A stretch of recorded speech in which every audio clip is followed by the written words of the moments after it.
A Neuilly sur Pont-Pierre ci parlano di un dolmen molto interessante. Decidiamo di andarlo a visitare.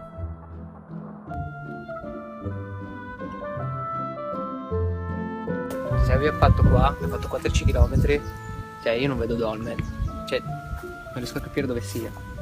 Girati, Qua. Sì, guardi là. Tra i luoghi magici che stiamo visitando, anche questo è spettacolare, nascosto, impressionante. Questo dolmen ha 12 pietre in tutto, pesano in totale più di 88 tonnellate ed è incredibile come stiano in equilibrio tra di loro. È stato eretto questo dolmen tra gli 8000 a.C. e il 1800 a.C. Vedete. Le leggende narrano che sia stato un luogo culto della fertilità. Infatti ci sono stati dei culti druidici fino al 1989 e a un certo punto il sole tramonta e tramontando filtra esattamente in questa fessura qui, creando un'atmosfera veramente magica, e questo si chiama il dolmen della grotta delle fate.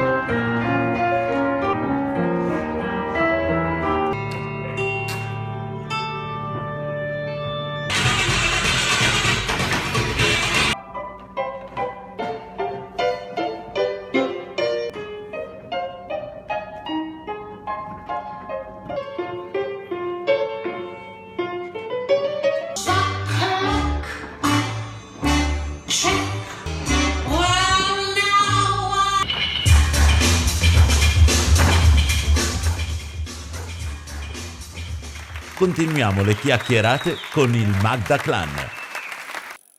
Giovedì 4 giugno, Neuilly Pont-Pierre, siamo in compagnia di Flavio D'Andrea, Flavio D'Andrea, sì. Chi è? un uomo che lavora nel mondo del performing arts ed è appassionato della sua vita. In questo momento di cosa ti occupi?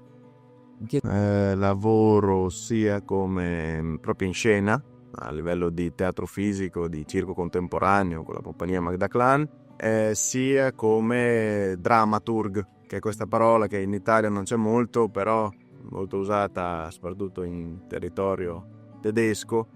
Qui c'è una persona che compone, non tanto scrive un testo, scrive una storia, ma compone come un patchwork di cose che ci sono. Quindi in un linguaggio fisico come il circo io compongo con del materiale che mi viene dato. La magia nel circo o il circo è già magia? Che la magia è in chi guarda, perché spesso si hanno reazioni molto diverse rispetto delle persone che guardano il lavoro che fai. Non sappiamo bene che cos'è che fa diventare qualcosa magico, però ci sono degli approcci molto diversi rispetto a chi guarda e dove viene identificata la magia. C'è chi la vede in qualcosa che sente, quindi mi avete portato in un mondo magico, che è molto diverso dal fatto di vedere una cosa. O la magia nel senso che chi la vede ancora in modo molto più ampio è la magia è riuscire a trasformare la realtà. Che cos'è per te la realtà? Che cos'è per te il reale? Che non lo so. Credo che ci siano tantissime realtà, però credo che ci sia anche una capacità attraverso varie tecniche di vedere le cose non come sembrano, e non vorrei dire ma come sono, no? Perché non è proprio così che la credo. Credo che sia molto complesso come argomento, perché ci sono tantissime realtà che già noi come persone viviamo. Poi ci sono le realtà che mettiamo in relazione tra di loro. Però io sono abbastanza convinto che c'è qualcosa che lega tutte queste cose e che sempre c'è una cosa dietro, ma vedi non solo con gli occhi, quella con cui ti confronti. Quindi Per me la realtà è sia la scorza sia il dentro, e mi interessa vedere il dentro e come poter giocare con il mio dentro e il tuo dietro, no? O il dietro delle cose, no? Più conosci i lati, più cerchi di non andare in conflitto con una roba, ma cercare di far correre l'energia. Va, che frase frechettona che mi è uscita di finale. So che sei laureato in... Discipline delle arti, della musica e dello spettacolo. Nel mondo circense chi c'è? Chi sono gli idoli o coloro che hanno portato una rivoluzione o un qualcosa che si sta ancora utilizzando, che si vuole ancora utilizzare? Barnum, lui ha giocato tantissimo sullo strano, cioè ha ripreso una tradizione antichissima dei freak e di tutto questa cosa qui e l'ha portata a livello di show business. Se pensiamo che i manager del Cirque du Soleil sono quelli più studiati anche alla Bocconi sulle tecniche di come riescono a far mercato e ad aprire bolle nuove del mercato, il circo ha una tradizione di personaggi che non è che ce n'è uno, e nel circo ci sono infiniti personaggi che hanno rivoluzionato le robe, perché il circo è una rivoluzione continua.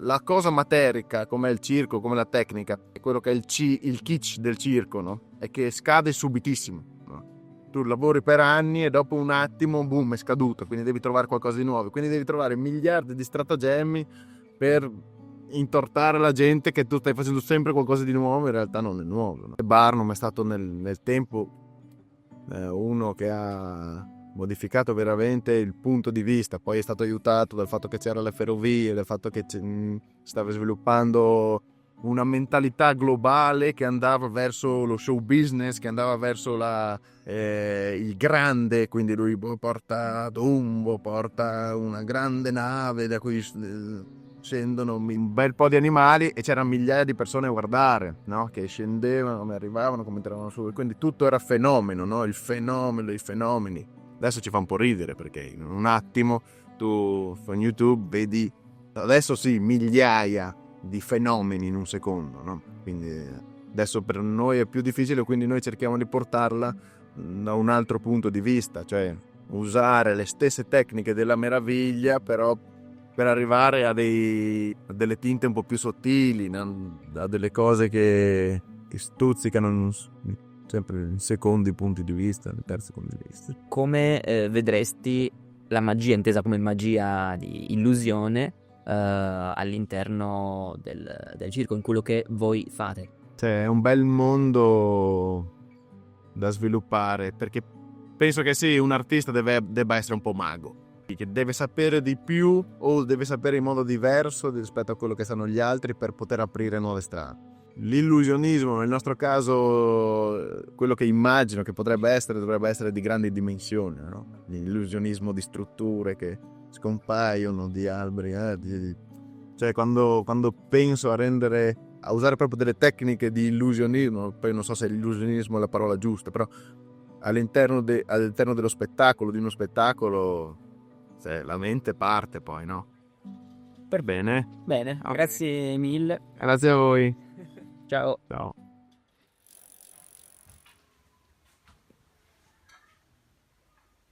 Siamo arrivati all'ultimo giorno a Neil-Pont-Pierre e finiamo in bellezza con uno spettacolo.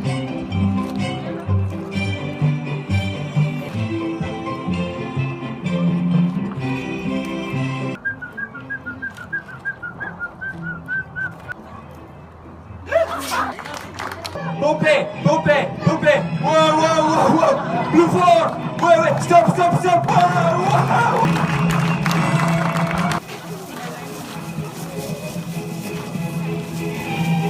On va mettre les 1, 2, 3, les index.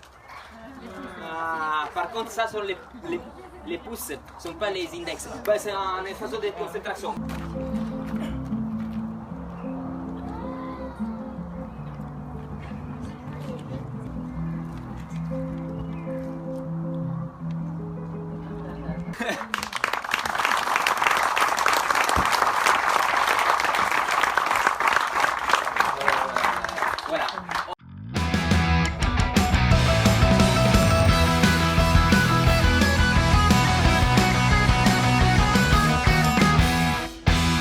Magic on Bicycle.